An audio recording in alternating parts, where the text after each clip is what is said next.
Welcome to episode 39 of the MMG podcast. My name is Chris, and I am joined once again by my good friend, Go Cubs 711. You know how in Irish coffees you put like a little whiskey in your coffee before you drink it? Yes. Okay, I'm going to introduce an Irish podcast, but it's not drinking while you podcast. It's printing out the MP3 file of the podcast and then pouring some whiskey on it. like a USB drive and then just pouring it? printing it out. Oh, okay. Like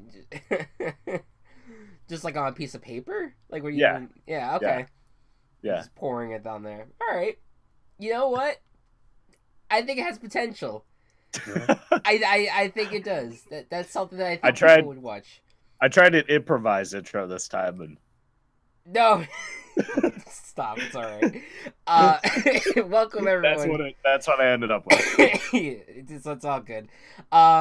Welcome back everyone to the podcast. I'm getting better. I am no longer a coughing mess. I may still cough while I'm laughing at times, but I'm at least better from last week. That's always an improvement. It is always good to improve. Good chaotic week, I would say. Not so much in the games themselves, but a lot of off-field stuff. A lot of changing of the guard and craziness overall. And that's going to happen again next week. Because as we approach the trade deadline, we have some trades to discuss in a little bit. And we'll have a lot more trades probably to discuss by the time the next podcast comes out.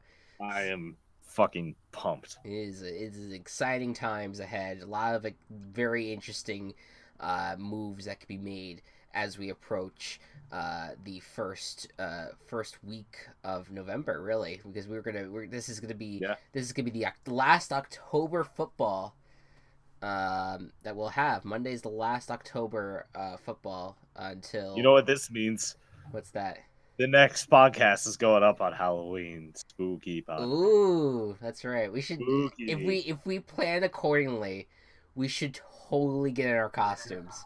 And I don't know if I'll just use my eyeshadow or whatever and draw a cat face on myself. There you go. That's fair. We'll talk about it. But let's start with the game of the week. And this was a filled week of really good games, and so it was really difficult to decide. I would have initially picked Patriots Bears, but since we discussed the Patriots last week, I don't like repeating teams back to back. Yes. So I went with. Fuck, I was so upset. I know. About that fucking game. I know. I will definitely get into it at some point especially when we're previewing the games. But I chose two teams that haven't been featured yet on the game of the week, and that was the Cleveland Browns going to Tampa Bay to take on the Buccaneers. And it was an interesting game because it was one of those games where it starts out seeming like, okay, this might not work out that great for one team, and then that one team comes back. Now, we did also have another game like that, but we'll talk about that in a second, in a much bigger way. But the Tampa Bay Buccaneers, they come out and they're offensively doing very, very well. And they're scoring points, especially when it comes to passing the ball. It's very, very nice game thus far. Jameis Winston overall having a pretty decent game.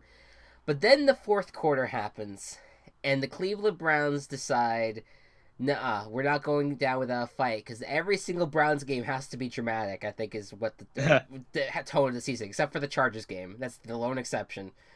So the Browns and Baker Mayfield, one of my favorite points of the game was when literally it looked like Jason Pierre-Paul was about to just destroy Baker Mayfield's life and bring him down, and then all of a sudden Baker Mayfield just moves the hips very slightly, and it's almost as if the hips made Jason Pierre-Paul fly off Baker Mayfield. And he threw the ball, I forget to who, but he was able to throw the ball, get the completion. And then later in the game, Jarvis Landry had a fantastic catch where he landed, but no one was there to touch him, and he just like scooted to the end zone, and he got in, and it was amazing, and it was the historically bad Buccaneers like pass defense really just fucking things up, even though the Buccaneers pass rush was excellent in this game, and it has been relatively good this whole season, but it's just been the defense overall has been hindered by that secondary. Yes. Regardless, though, the Browns. Chris Conte isn't a good football player. It's a good question. He hasn't even. I don't think he's even played. He used to be a Bears player, and I have terrible memories of him. So. I don't think he's played since he got knocked out by Vance McDonald. That fucking brilliant. I don't even think I'm joking. I'm almost certain he has. Not played. I but nonetheless, the Browns tied up, and with a few seconds on the clock, Buccaneers get to nice field goal range, and we're thinking, oh well, it's over again for the Browns. But sure enough, Chanzero kicks the field goal wide right, and we're going to overtime. And Jameis Winston has an just a god-awful overtime period. And though the Browns' defense is having a field day, a turnover in the special teams for the Browns cost them, and the Buccaneers got Canzero to do a 59-yard field goal, which is only 2 yards short of that Graham Gano field goal from a few weeks back, and he hits it, and they win. And it's like yet another heartbreaker for the Cleveland Browns. It was phenomenal. It was a crazy game. Just a lot of, but I think it was two teams that feel like that they're gonna be in the mix this year, even though they're gonna be like they're probably not gonna make it. They're gonna cause a little mayhem here and there. But overall, a good game. Any thoughts on this game, fantasy wise, or anything that you've seen from this game at all? Go Cubs. Not in particular, especially because I cannot watch the game. So yes. Fair enough. Now I can. Yeah. I can from this point forward. Yeah, that's true. That's true. No input yet. I have fantasy input this week. Yeah. But yeah, no, we got after a few weeks of not being able to watch on Sundays, Go Cubs will be back to watching some Sunday football. He'll get to watch Jets, Bears, Packers, Rams, some Saints, Vikings, all on Sunday. He gets to just enjoy. Oh, and Eagles, Jaguars in the morning. Very interesting stuff. Yeah. Next up is the blowout of the week, and Bengals Chiefs, man. They flexed it to Sunday Night Football because they wanted the Chiefs to get probably more promotion, but also the fact that it could have been a good game. You got, got a Bengals team that, has, did not win against the Steelers, but has been on the rise, has been doing relatively well. The Chiefs obviously have been the talk of the league. And the Chiefs really took it to the Bengals. That 0-10 primetime record, I think it's not. Oh, is it 0-10? It might be. Andy Dalton is terrible in primetime. Well, it was like something about like Sunday Night Football specifically with the Bengals that they are just awful in trying to win on that show, and boy oh boy was it a bad game. And while the defense has been a struggle for the Bengals all year, the fact that the team only scored 10 points against this Chiefs defense, which seems to kind of beginning to find itself weirdly, despite the lack of talent. I hate to like point at the current two best teams in the respective conferences, but it's starting to look like that my Super Bowl prediction that I made at the start of the postseason may end up being the Super Bowl this year. Yeah. Rams Chiefs is looking really fascinating to see if these two teams that really have been the main focal point of the season thus far if they actually can make it.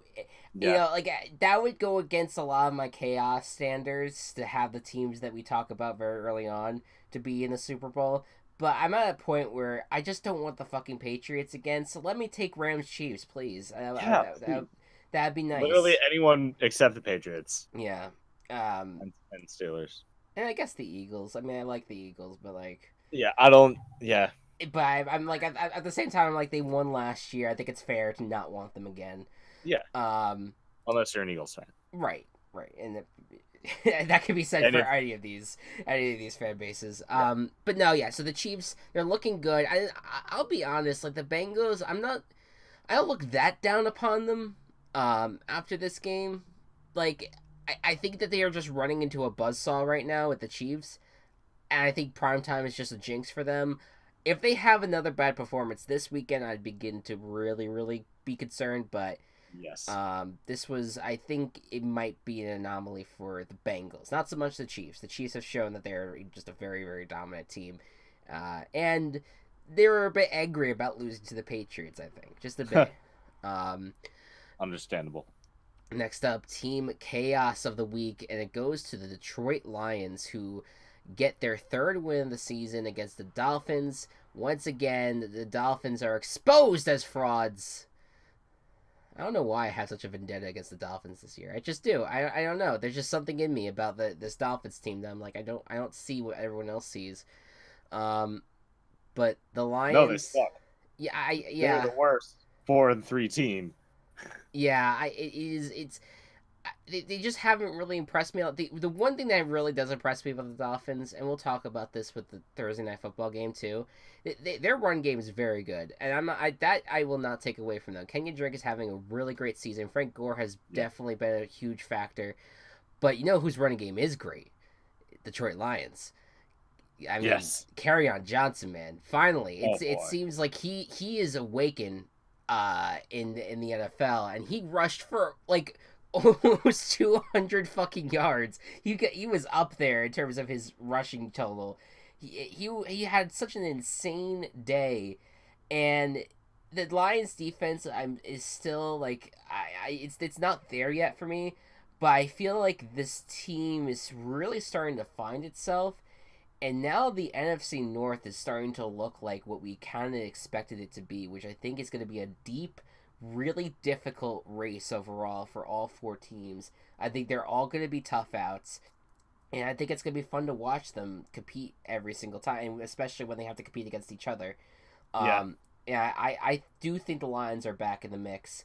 And they deserve our respect for sure. But I just wanted one team that we could like the Bears could like for sure beat. I think it's still the Lions. I don't know. I think while I'm fascinated to see, and Khalil Mack has to get healthy too. I'm interested in seeing how the Packers play against the Bears in Chicago. Because I'm just not.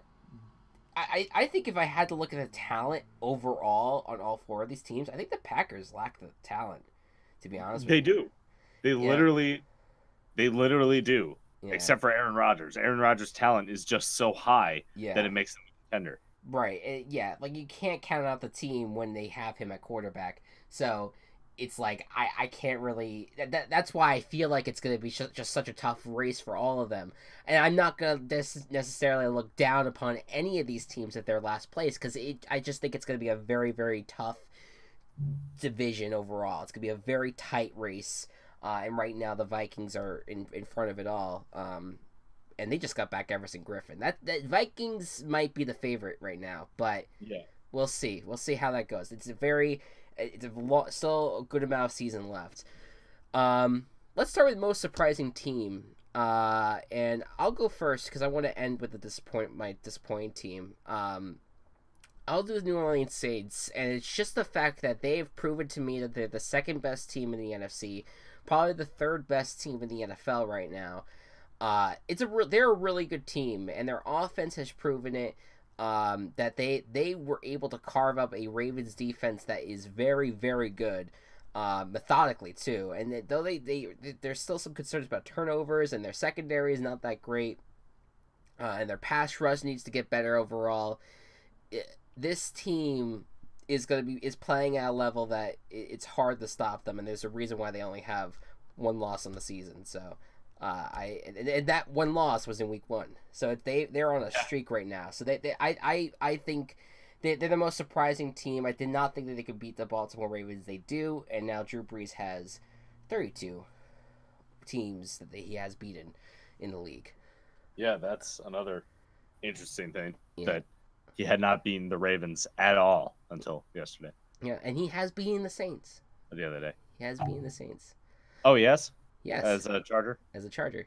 There you go. Oh, all right, there you go. So that's why it's such a big thing that he got 32. Because now Brady hasn't gotten 32. You know what Tom Brady's never done? Beating the Patriots. Exactly. Come on. You know who has? Blake Bortles.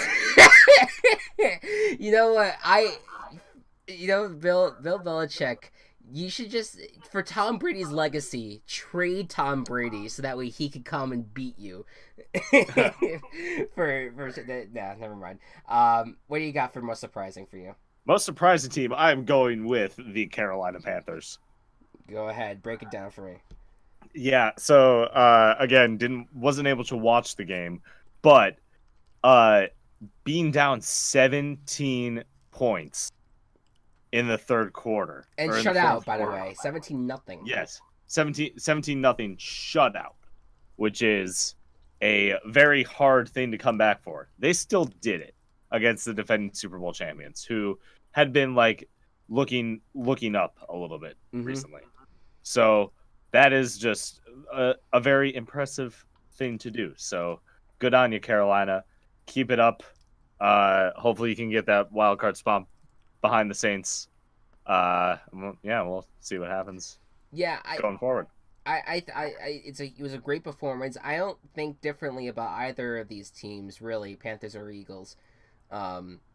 After that game, I think it was just the Eagles. They were strong out of the gate. They played very well. Carson Wentz had almost a perfect game. But the Panthers, they came through near the end, and especially in the passing game, was really just kicking ass. Torrey Smith was beating up on his former team. And the game would have been even over sooner if Eric Reid caught an interception. He was having an insane game, even though there were some, disagreements during the game with Malcolm Jenkins, a lot of, fighting over the player coalition and all that. But the Panthers, they definitely impressed me, and it shows once again that they are. I think both teams could be playoff teams, and the Panthers got the job done. What about your most disappointing team? I cannot say anything else except the Jaguars. Look, you had something great last year. Something amazing. Something that made the weird, sprawling metropolis of Jacksonville a relevant place. And that might have just been from hype from The Good Place. But, your team was good. And now you have all the same people. Sure, Fournette is injured, but the defense is still mainly the same people, and you're not doing your job right. So and Blake Bortles got benched because he's thrown the most interceptions in the last 5 years of the NFL, which is not surprising at all. But I felt like he'd been doing better. I still want to believe. I want to believe in the Bortles, but I hope that these past 2 weeks have changed things, or will change things going forward and kind of be a reality check. Hey, do better. I think adding Carlos Hyde for until Fournette gets back will be very, very beneficial to the team. Yeah, I feel like with TJ Yeldon, he's done. He has had some good games, but since Fournette got injured, he's not really been performing at the level that they want him to. That they need him to. Yeah. Yeah. I hope that. I hope that they are able to bounce back. But man, this has been a not great start to their season, and hopefully the end of their season mimics the end of last season. Yeah, it's really a lot of. It, this is what was bound to happen eventually. That your defense was not going to be able to mask the issues on offense. And when Cody Kessler came into the game on Sunday, he did not do well, but he did well enough where it seemed like there was a spark in this team. The receivers especially, I think, started playing well, but the receivers just keep on dropping passes. That's the thing. Like, I feel like I think it's people have every right, and I do too, going after Bortles, but the receivers also need to catch the goddamn ball, and that has not been happening in Jacksonville. And it seemed like they started to do something when Kessler got in there, but it still was just a mess. Bortles is playing on Sunday. They gave him the start. I think that the ultimate decision by Marone was just that he wanted to bench it to get that spark in the team. Yeah. Maybe this is the turnaround. And you know what? London is going to London. Usually for a team that's struggling, to have to go to London is not great, but it's the Jaguars, and that's their home, really. That's a home for them to be going over there and play for a crowd that they've played very well against in recent years. Yeah. So they might be in good shape here. My disappointing team is the Cowboys. And it's not so much that I was surprised that they lost on Sunday, because I wasn't. And I think the defense is still doing well, but the offense is just, for some reason on the road, just cannot get it together. But my disappointing thing with them is that what we're going to transition to now, which we're going to talk about some of the trades that happened. And suddenly on Monday, I'm sitting in my office, and I get a blip on my phone that says the Dallas Cowboys have acquired Amari Cooper from the Raiders with a first-round pick. And I look at that, and my immediate reaction is, first round pick. Are you kidding me? A first round pick. They would give up a first round pick for Amari Cooper, but not Earl Thomas, who at the time they needed more of. But like when he was not, injured, obviously. Injured, right. It is shocking to me that they've made this move, and I get it. In some ways, I do get it. I understand that they need a receiver. They need a number one receiver, and they feel like if they're looking at the draft class ahead, there's not really a great group of wide receivers. There hasn't really been a lot of successful first-round wide receivers. I get it. But don't you think that you could spend that first-round pick on something that's a little bit more valuable? Another offensive lineman, maybe more for the secondary, as we talked about earlier. You have uses for the first round pick, and you could find talent. Do a better job at scouting, and you will find your talented wide receiver in the draft. You don't need to give up a first round pick. It's insane. So in that sense, I'm disappointed in the Dallas Cowboys and Jerry Jones for making a move that just feels like a panic move.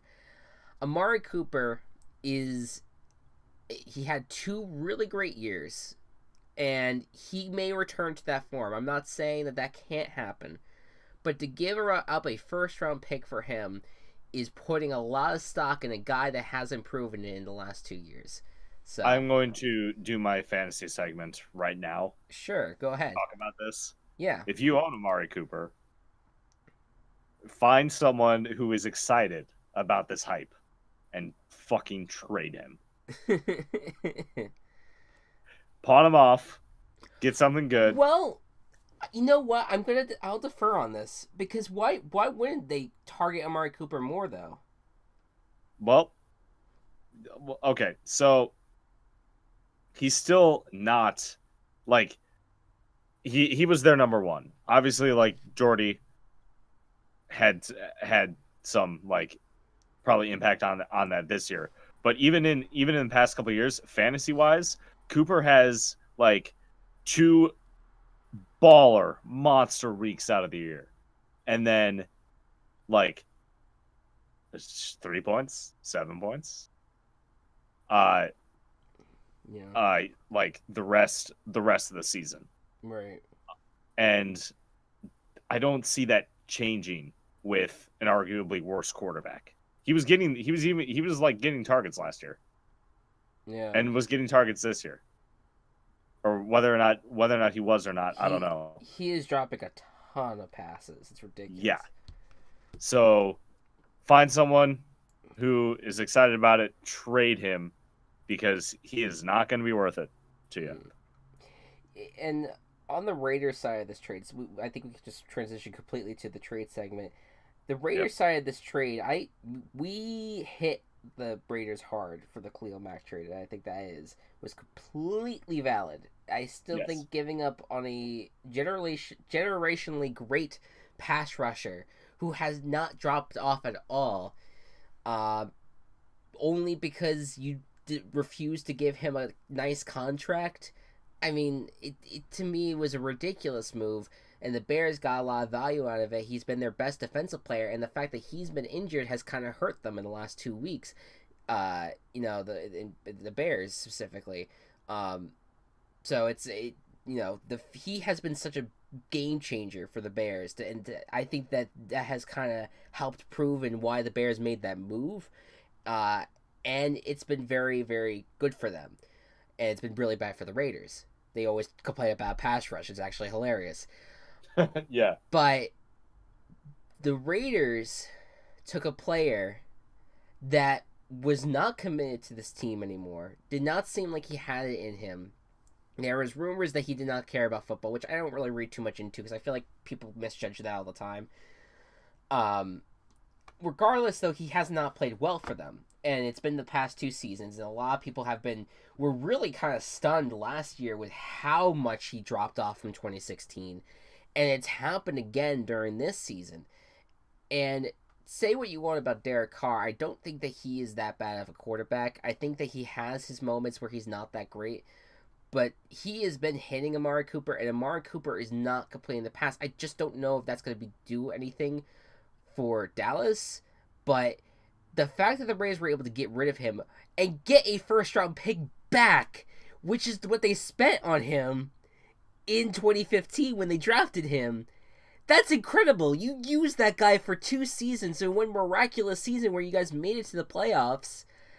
Yeah. And then you sent him away and you got your first-round pick back. You essentially rented a kind of decent wide receiver for 2 years and then got your first-round pick. That's, to me, was one of the best moves of the season. And now they have 3 first-round picks in the 2019 draft. Which, again, I mean, I'll go back to what I said in August when they got the second-round pick. We don't know. We do not know if these first-round picks are going to be successful. Because the jury's still on with the Browns from 2 seasons ago. When they had the 3 with that many picks. But there was another draft, and I forget who it was. But if you look at that draft and the 3 first-round picks they picked, there's like maybe one guy that was pretty good, and the other 2 were kind of not great. They were busts. Yeah.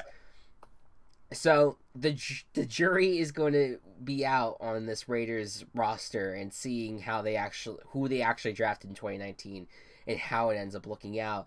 And so I'm going to be skeptical about it all. But to get the picks and to trade a player that hasn't been committed to you and has not really done a very good job in the last 2 seasons for a first-round pick still, I think is a very good move for the Raiders. I'll tip my hat to them. Derek Carr to Jacksonville, please. That's the trade we were talking about in text. Yeah, if Derek Carr gets traded to the Jacksonville Jaguars, that would be peak chaos.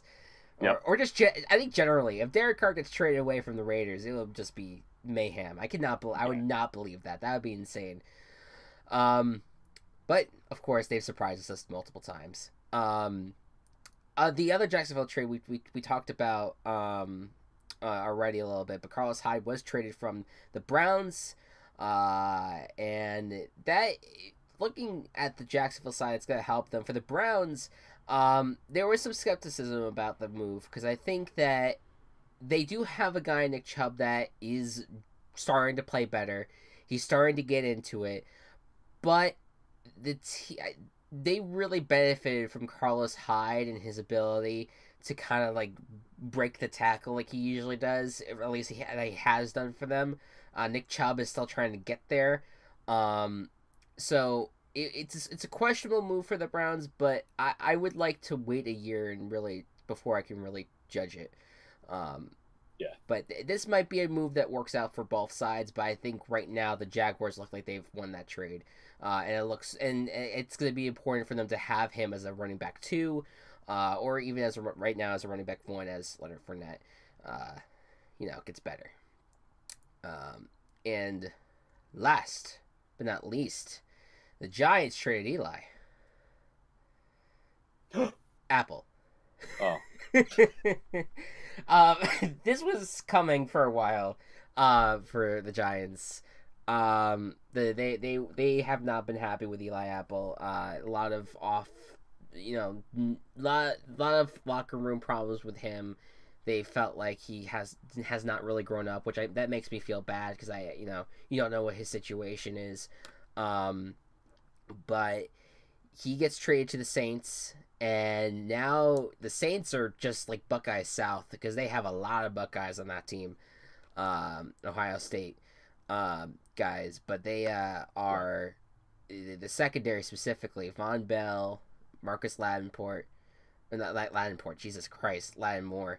I'm combining Marcus Davenport, and Marcus Lattimore, I think. But now that secondary is pretty good. I am not too high on Apple, so I don't really know what that's gonna do for them. But the Giants got a 4th-round pick out of it, so that right now Giants look like they've won that trade. But if Eli Apple balls out, well then, sucks to suck, Giants. Sucks to suck.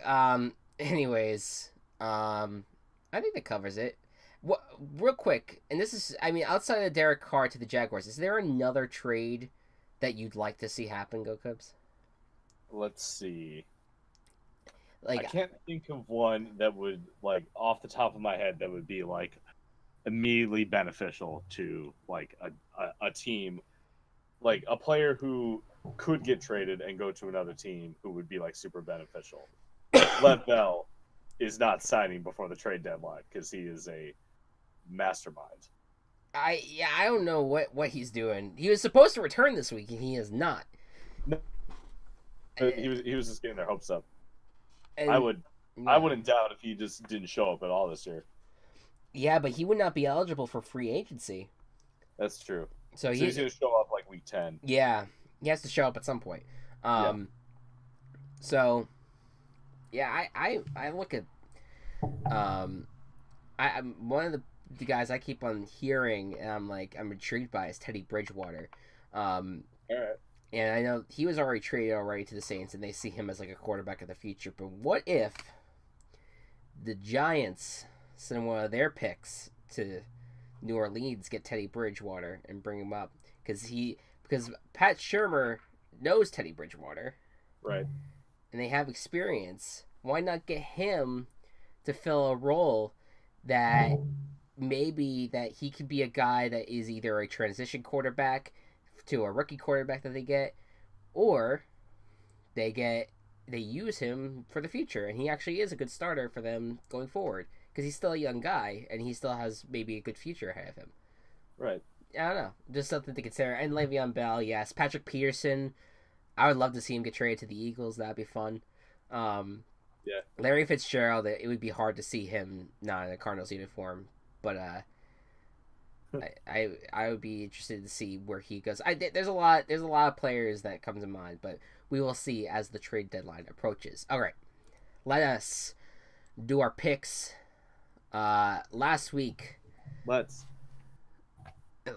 we got we split on 4 games, and I won the battle 3-1. Yep. On the battle, so I went 10-4 on the week. Go Cubs went 8-6. So good weeks for both of us. We are now tied in points at 14. I'm sitting at 62-45 win-loss record, but I have a negative 1 point because my guarantees have been shit. And I've not been getting my team chaoses. And Go Cubs has a point, has an extra point with his 59-46 record, and so now we're sitting at 14 tied together. And of course, as per usual, the Rams are still undefeated for us. The Seahawks did not play last week, so you still have an undefeated record there. And you are the first of the both of us to have 2 wins for every single team. Really? Yes, 2 correct picks. Okay, I'll take that. Yeah, for every single team. Yeah, the one team that's holding me back, it was the team that was on bye last week, the fucking Packers. Goddamn.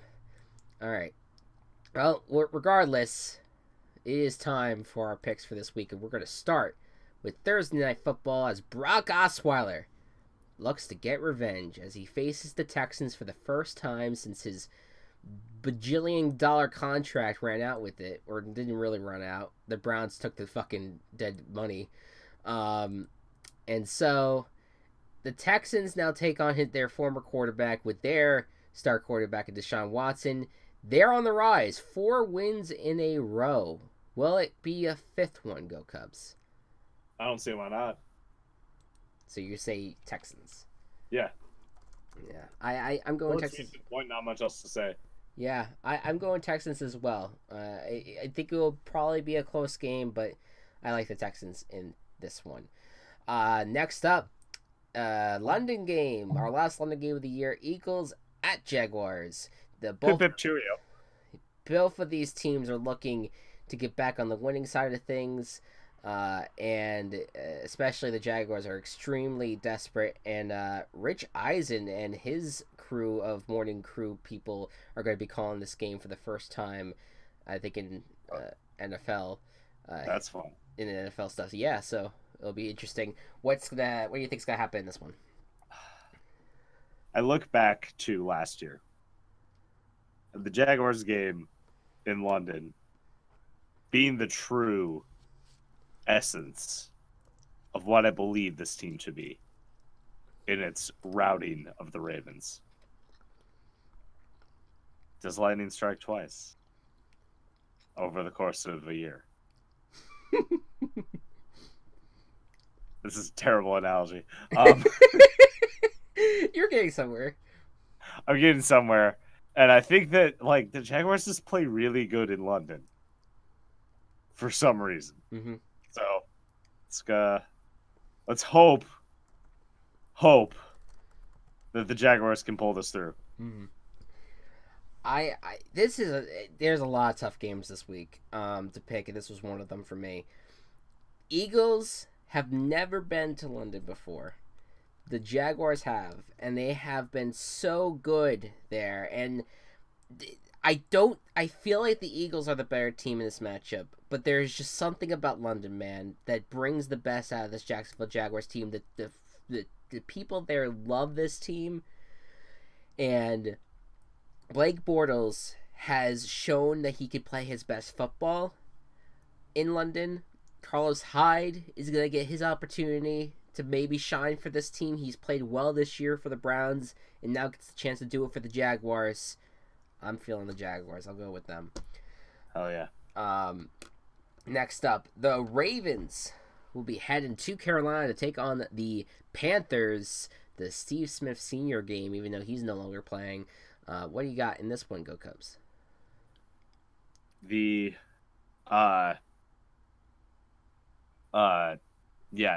Both teams last week, one of them unfortunately ended in a Justin Tucker faux pas. Yeah. Which got a good reaction gif out of it, but 222 straight. 222 straight extra points. Insane. Look, he's still a good kicker. Mm-hmm. Clearly.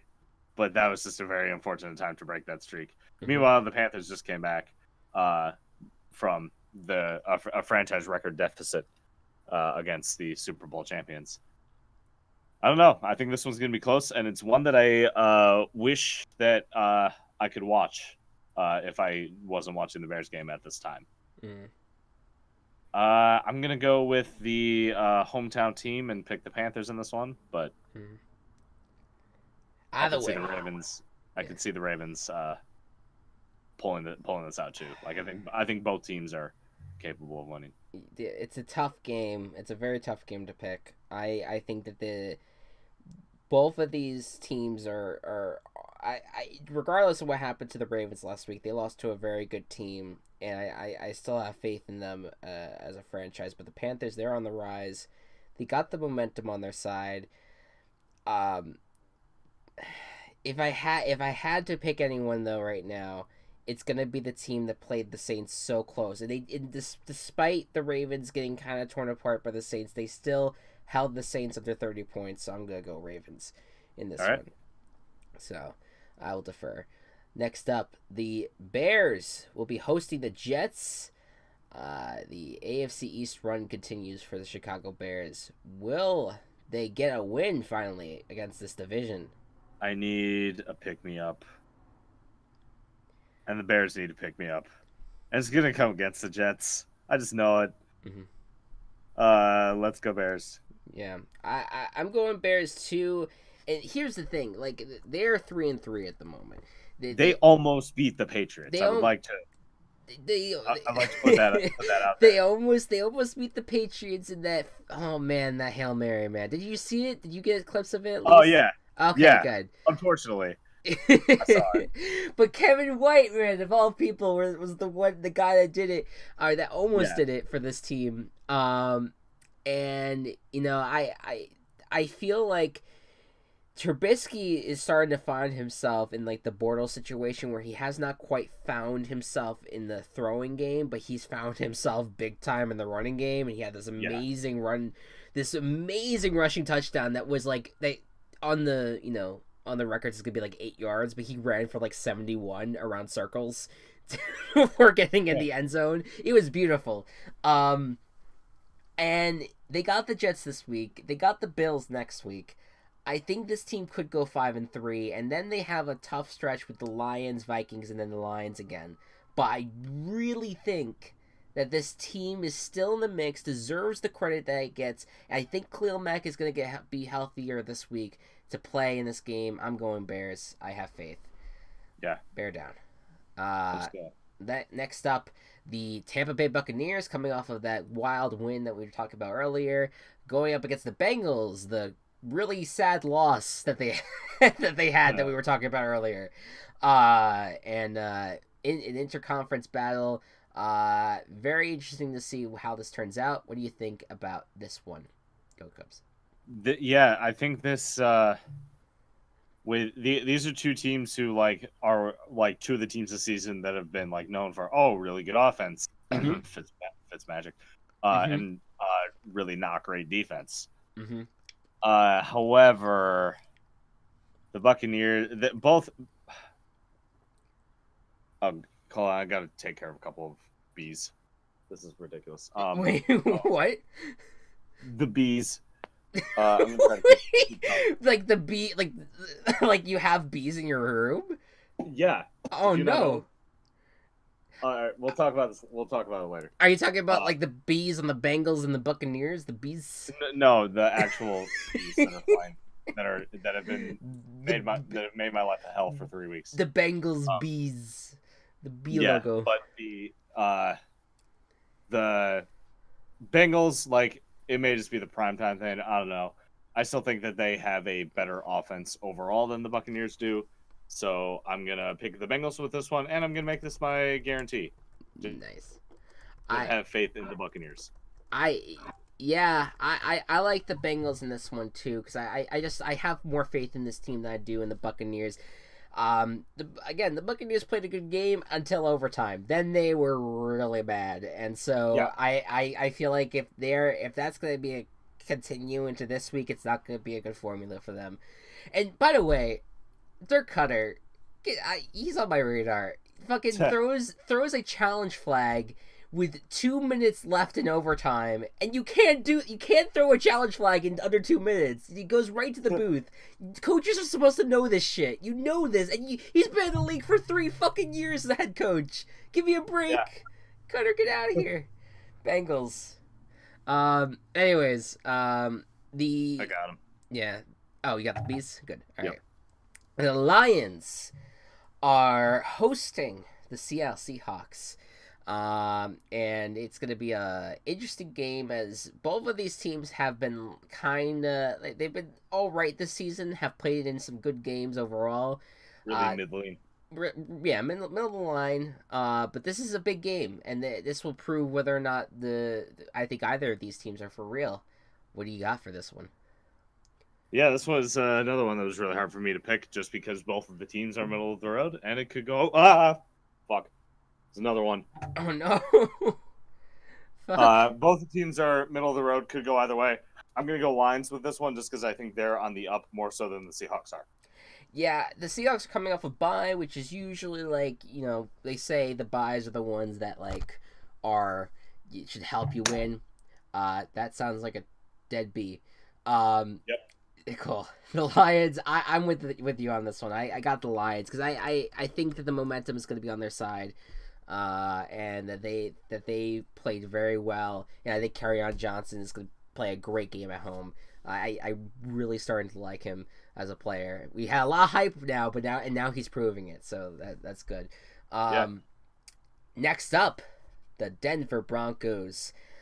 Coming off of a nice blowout win of the Cardinals. They were almost our blowout of the week until the Chiefs just edged them out. And speaking of the Chiefs, they're going to be going to Kansas City to take on the Chiefs in a divisional matchup that's already concluded. This is the second matchup of this divisional game already this season.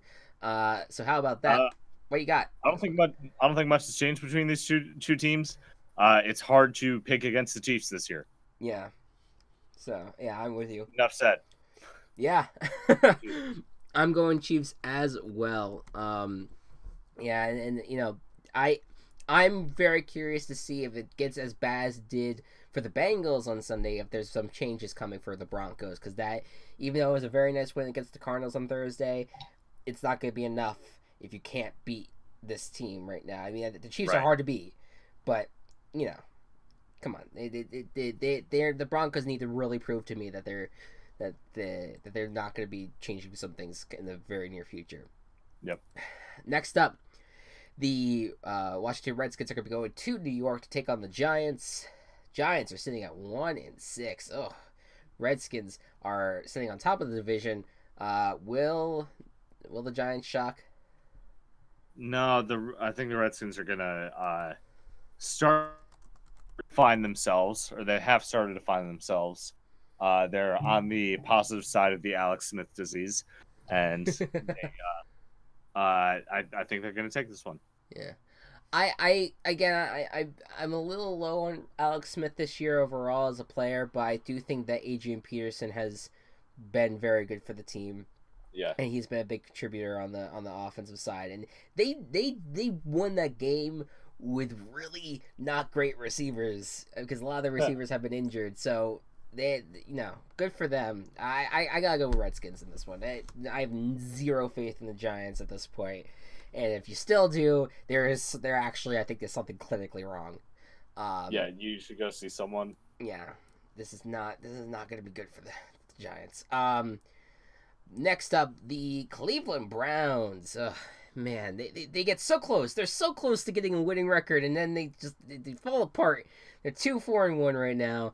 And now they go to Pittsburgh to take on the Steelers, who will be wearing throwback uniforms for their 70s times, I guess. I don't know.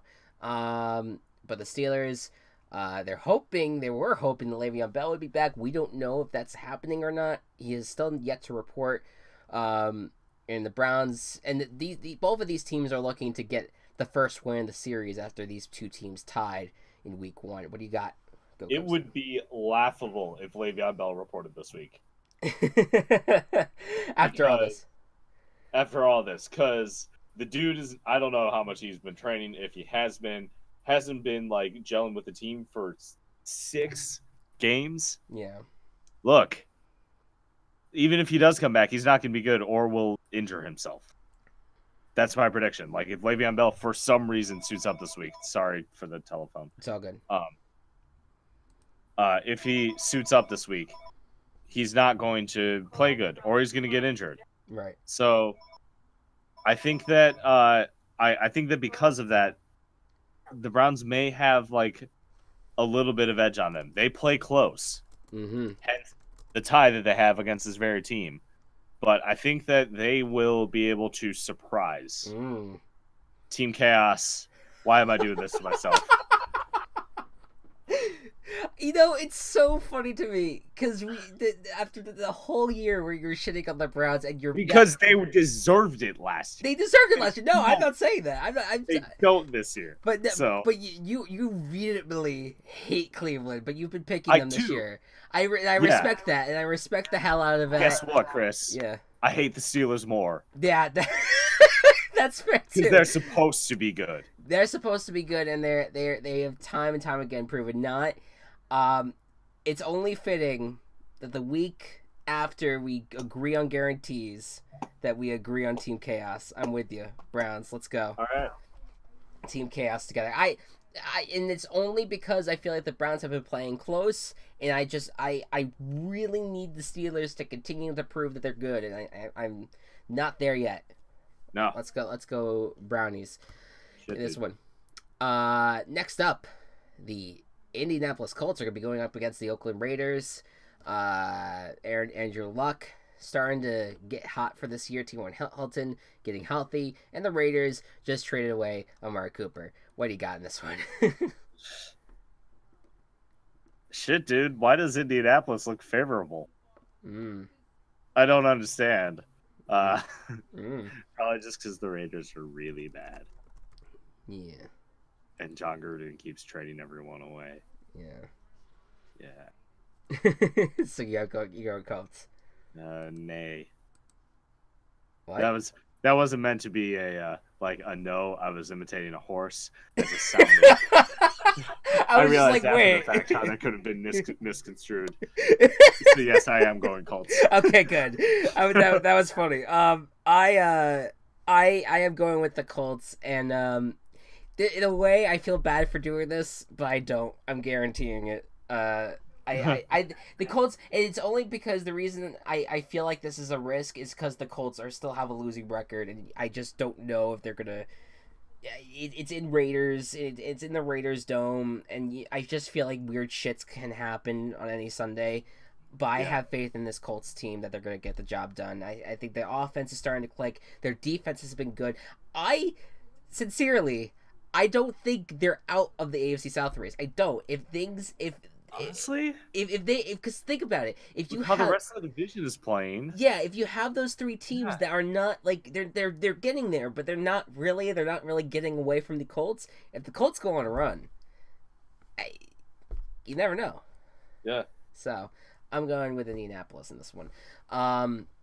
Next up, the 49ers are going to be heading to Arizona to take on the Cardinals. A lot of divisional game series that are like ending in week 8, which is so weird to me.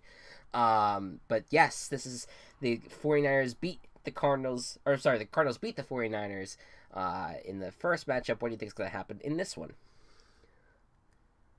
This was a hard one to predict because of the high levels of suck from both. I don't know. I think the coin is going to flip the other way, and the 49ers are going to win this one.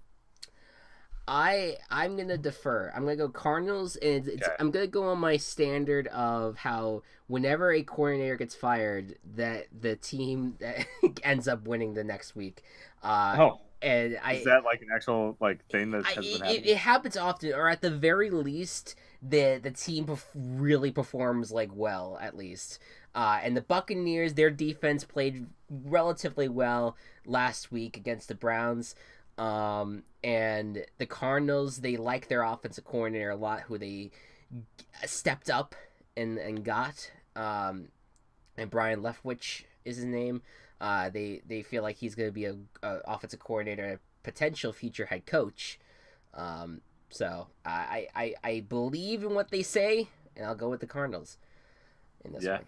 All right. Next up, the Green Bay Packers come off of their bye, and they go to LA to take on the Los Angeles Rams. It's Aaron Rodgers versus the best team in the NFL. What's going to happen? Best player in the NFL versus the best team in the NFL. That's very, very true. Yep. But I don't think the player is gonna make the team this time against this team. Rams are gonna go undefeated their first half of the season. Yeah. Oh wait, shit! What week is it? It's week 8. Shit! Next week we have to make Super Bowl picks. Yeah, that's right. All right, it's our big. God damn it! It's our big. It's our big podcast. Ready. It's our big podcast. Yay! I'm not ready. Let's do it! Woo! Yeah. They're gonna be at 8-0, I think too. I agree with you, Rams. Yeah. Let us move on to our Sunday night football matchup, and it's the Minneapolis Miracle rematch. The Vikings are looking to continue their win streak that's going on right now. They're starting to get their groove on, and they're getting back Everson Griffin. But the Saints, of course, they're on their own groove. They haven't lost since week 1. Their defense, I guess, got better with Eli Apple. I don't know. People are saying that. I don't fucking agree. But sure, let's go with that. Yeah. The Saints, though, they have a dynamic offense, and they're continuing to kick people's ass. What's happening in this game, Go Cubs? This was another hard one. Yeah, this is a really tough week. This is a tough week, I think. If I think any team can beat the Saints, it's going to be the Vikings. So you're going to I don't think they're going to do it this week. Oh, you don't think? Okay, that was a twist. I don't know. I feel like the Saints are they have so much momentum going that it's going to be hard for the Vikings to stop that. Like they're getting Everson Griffin back, which is great for them and great for him. But I feel like the Saints team is more complete in terms of how they play together. And the Vikings have yet to reach that level of synergy. Mm-hmm. They have the talent. And Adam Thielen is like the best receiver in the league right now. Mm-hmm. But still. It's tough. So, yeah, I'm going Saints. I think the Saints can win this game. I think they could even blow out the Vikings potentially. I really think that this team has, and that the Vikings are starting to get a groove on, and that the Saints, they showed some signs of weakness against the Ravens, and I think that the defense against for the Vikings, which has played well even without Everson Griffin, I think will kind of cause a disruption. It's at home. I gotta go with the Vikings in this one, so I'll defer. But I wanted to do Vikings, but I just went with. You gotta go with your gut. No, sense. It's totally fine. It's all good. I think it's a really tough week. I'm actually surprised we have agreed as much as we have. It's a very tough week to pick games. I think we're gonna agree on this next game. Patriots going to Buffalo to take on the Bills. Why is this a Monday Night Football? Who knows? Who knows? It's gonna be really not fun to watch. Yeah, and no World Series this night, no matter what happens. So that's well, that stinks for sports fans everywhere. Yeah, so we're gonna be stuck watching football, and it might not be good football. It probably won't be good. No. Well, I feel like we've seen this before though, where we said this about the Vikings, and then they fucking lost their shit. They did against the Bills. They did, but it is the Patriots though, so yeah. So I think we're comfortable with our picks. I don't think we even need to say it. Yeah. We know we're both picking Bills, so I'll put you down for Bills. I made that joke last time. Patriots for both of us. So yeah, that's pretty much it. So we deferred on 3. And I think it is just a really, really difficult week, but I think it's gonna be a fun slate of games, with the exception of Monday Night Football. We'll just erase it from our memories. We won't talk about it unless it's the blowout of the week. Then we're forced to. Yep. Now that I've given you time to resonate on or resonate's the wrong word. Just ruminate on the question. Did any player come to mind as potential trade bait for you while we were discussing? Nah. Nah, nothing. Because I was thinking about it earlier, in terms of like the really bad teams too. I wonder what the addition of like if the Giants would consider trading Landon Collins or Odell Beckham. If they would consider trading one of those, and imagine if OBJ goes to Chicago. Uh, I know that's a little like you don't know. That's a huge stretch, dude. I'm just saying, just putting it out Look, there. especially with how massive of a contract he just signed.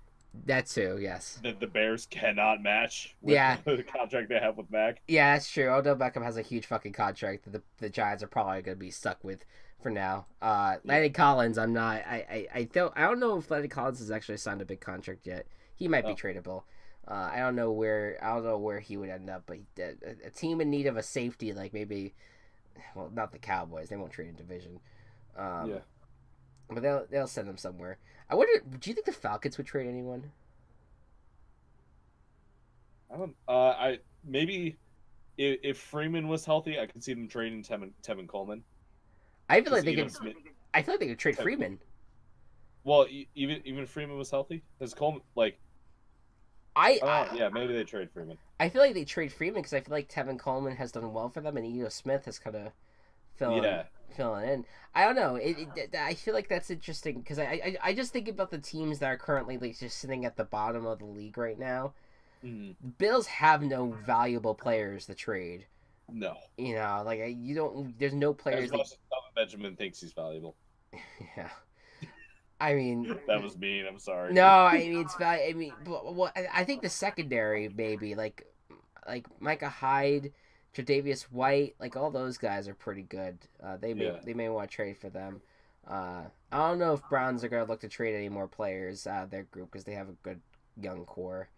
Yeah, it'll be interesting. Jets? Nah, I don't think Jets will trade anyone. But yes, so next week's podcast is going to be a big one because we not only are going to review the trades, but we are going to be giving our Super Bowl predictions. And we're also we might include playoff predictions. We'll see, like in terms of like who will actually make the playoffs. I also we'll see. Maybe we'll do another round of bold predictions. Crazy ass shit that may happen. But I won't put too much pressure on you. Go Cubs. We'll see. We'll see if we have the time. We'll see what we can fit in. But of course, we'll also review our select games of week 8 as always, and predict the week 9 slate. Next time you hear from us, we'll be predicting November games. Oh boy, that's freaky. It is freaky deaky, and I'm so excited. We're almost halfway through the season, my dudes. We're almost there, my friends. Yes, I am loving the season though thus far. I think it's been a very good season. It's been a lot of fun, high scoring, not as much controversy as last year, which I can appreciate. I think early on there was some, but I think that's kind of faded away. There's like the week-to-week controversy stuff that doesn't really take over the NFL. It's just kind of like, oh, I feel like my team lost unfairly, and then we move on. And yeah, it's been fun though. You got a lot of fun players to watch, and hopefully that continues going into future weeks. And of course, we also have Chiefs Rams on our radar. Please, everyone, make it healthy to Mexico, please. God. Anyways, any last words from you, Go Cubs? I know that you did your fantasy segment already, but is there any other fantasy thing that you can think of? Nick Chubb is probably going to get a lot more usage, so if you have him, good for you. Yeah. And Jordy Nelson. Yeah. Maybe. We'll see. Maybe. And of course, to be a quarterback. Yeah, and also, isn't there that receiver on the Bengals as well? Tyler Boyd didn't do that well this week, though. Oh, he did. Oh no, the streak's ended. Really. Well, I mean, no one did well this week. No one did well on the team. Yeah, that's true. I'm still gonna play him this week because they're facing the Buccaneers. Well, there you go. Historically bad pass defense will always turn things around. Yeah. All right. Well, guys, thank you all so much for watching. Hope you all enjoyed. Thank you again, Go Cubs, for joining us. Of course. Be good to one another. Be kind to one another. Say how you motherfucker. Say how do you motherfucker. And I'll see you guys next time.